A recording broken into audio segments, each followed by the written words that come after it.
कि जिस टाइम हम प्रार्थना करते हैं उस टाइम हम परमेश्वर से बात करते हैं, मगर जिस टाइम वचन चलता है उस टाइम परमेश्वर आपसे और मुझसे हालेलुया। बात करता है। ठीक है, तो हम चलेंगे आज के उसमें। आज का जो मुख्य क्या कहते हैं शीर्षक है वो ये है, पाप से मौत आती है, मृत्यु आती है। पाप के जीवन से हमारे क्या आती है, मृत्यु आती है। वचन बताता है इस बारे में।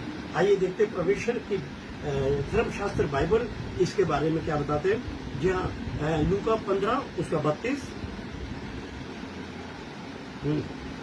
परंतु अब आनंद करना और मगन होना चाहिए, क्योंकि ये तेरा भाई मर गया था, फिर जी गया है, खो गया था, अब मिल गया। आइए हम अपनी आंखों को बंद करें, धन्यवाद और तारीफ करते हैं जमीन और आसमान के बनाने वाले परमेश्वर, आपके बेटे प्रभु यीशु मसीह के नाम में अपने स्वरूप को झुकाते हैं। प्रभु, जब ये तेरा वचन तेरे बेटे और बेटियों में खोला जाता है, जिसके लिए तूने स्वयं कहा है मनुष्य केवल रोटी से जिंदा ही रहता, वरन हर एक उस वचन से जो परमेश्वर के मुख से निकलता है।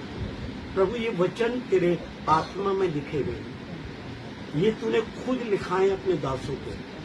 और खुदावंद, जब ये रोटी परोसी जाती है तो तेरे बेटे एक एक बेटा और बेटी तृप्त हो, प्रभु यीशु मसीह के नाम से, आमीन। जी हाँ, हम एक बार फिर पढ़ेंगे। परंतु अब आनंद करना और मगन होना चाहिए, क्योंकि ये तेरा भाई मर गया था, फिर जी गया है, खो गया था, अब मिल गया है।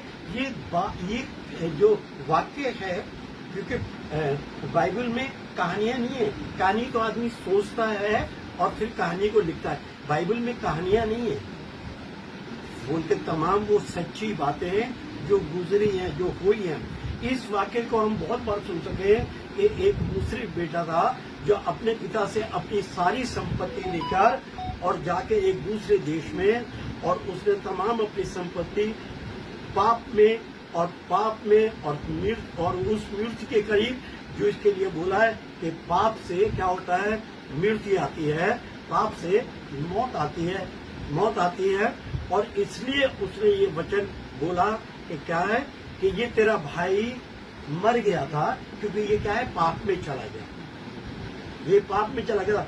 पिता अपने दूसरे बेटे को समझा रहा है, ये तेरा भाई मर गया था मगर अब जी गया है, खो गया था मगर अब हम ये मिल गया है। और इस बात में क्या करें, हम आनंदित हों, इस बात में हम आनंदित हों।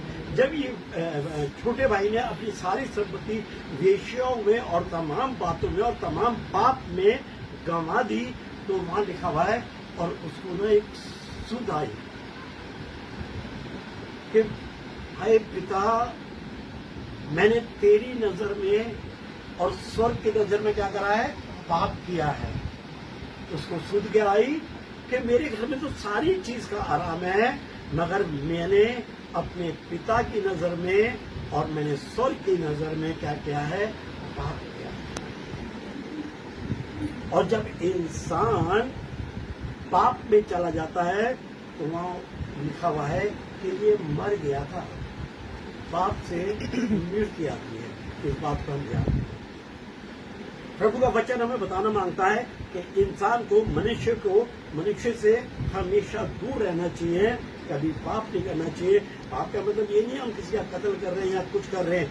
अगर मैं हमेशा बताता हूँ कि आदम और हवा ने कोई बड़ा पाप नहीं किया था, उन्होंने किसी का मर्डर थोड़ा ना कर दिया था, उन्होंने किसी की चोरी थोड़ा ना करी थी, मगर क्या है, परमेश्वर के वचन को ना मानना सबसे बड़ा पाप है।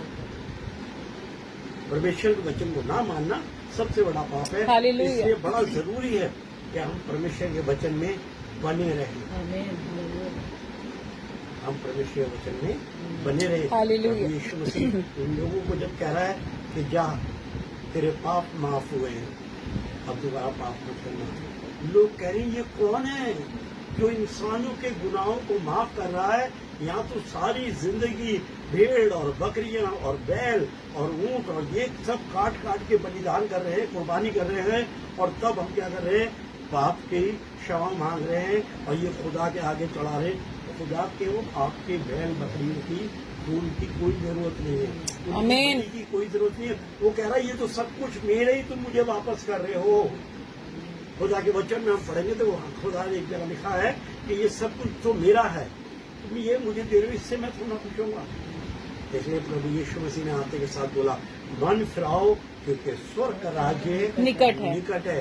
बड़ा जरूरी है कि हमें अपने अंदर से चेंज। हालेलुया। हम नीति वचन पढ़ेंगे 11 का 19 नीति वचन।